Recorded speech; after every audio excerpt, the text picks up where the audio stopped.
उज्ज्वल भवितव्य आपल्या मुलामुलींचं सर्वाधिक योगदान नॅशनल इंग्लिश मीडियम स्कूलचं होय। आदर्श एज्युकेशन सोसायटीचं national English medium school Nadgive उच्च शिक्षित अनुभवी स्टाफ 10वीचा 100% रिझल्ट, डिजिटल शिक्षण प्रणाली, सुसज्ज लायब्ररी आणि लॅबोरेटरी, स्पर्धा परीक्षा मार्गदर्शन, कला क्रीडा सांस्कृतिक क्षेत्रासाठी प्रोत्साहन आणि व्यक्तिमत्व विकास यासह अनेक सुविधा। प्री प्रायमरी ते 10वी आजच आपल्या पाल्याचा प्रवेश निश्चित करा।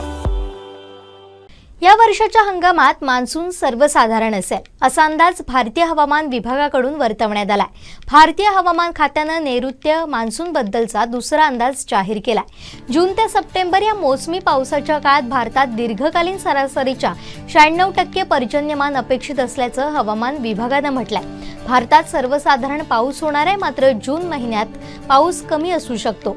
जूनमध्ये दक्षिण भारतातील काही भाग, वायव्य भारत, अतिउत्तर भारत आणि ईशान्य भारतातील काही भाग जिथे सामान्यापेक्षा जास्त पाऊस अपेक्षित आहे ते वगळता देशातील बहुतांश भागांमध्ये सामान्यांपेक्षा कमी पाऊस अपेक्षित असल्याचं हवामान विभागाने म्हटलंय। हवामान विभागाच्या अंदाजानुसार मराठवाडा आणि विदर्भातील काही भागांमध्ये जून महिन्यात कमी पावसाची शक्यता आहे, तर संपूर्ण महाराष्ट्रात तापमान सरासरीपेक्षा अधिक राहू शकतं असा अंदाज हवामान विभागाने व्यक्त केलाय। जून ते सप्टेंबर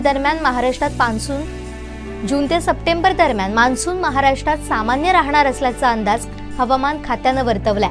मोसमी पावसाच्या दीर्घकालीन अंदाजानुसार देशभरात सरासरी 96% पावसाची शक्यता हवामान विभागाने वर्तवली आहे, तर मध्य आणि दक्षिण भारतातील सरासरी इतका पाऊस पडेल, तर ईशान्य भारतात सरासरीपेक्षा कमी असंही म्हटलंय।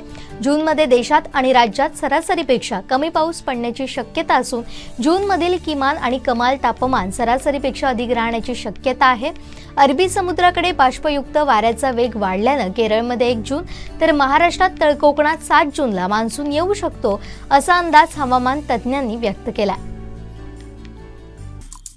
आमचे दिवसभरातले सर्व अपडेट्स, ताज्या घडामोडी आणि थेट लाईव्ह पाहण्यासाठी सबस्क्राइब करा, लाईक करा कोकणचं नंबर 1 महा चॅनल कोकण 7 लाईव्हचं YouTube चॅनल।